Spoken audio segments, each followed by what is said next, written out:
In front of me is Xiaomi 17 and today I would like to show you how you can select and delete multiple photos at once.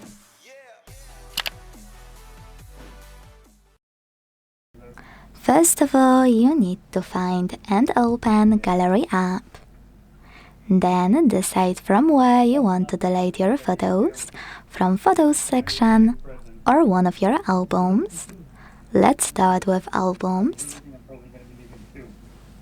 Hold one of your photos, and to delete multiple, click on Select All at the top right corner of chosen section, like today. Or to select all of them from all of your sections, click on this icon with 3 check marks, also at the top right corner. To keep some of your photos, you can either click on it or slide your fingers across few of them. Then to delete the rest, use the Delete button at the bottom right corner and confirm your choice in the pop-up.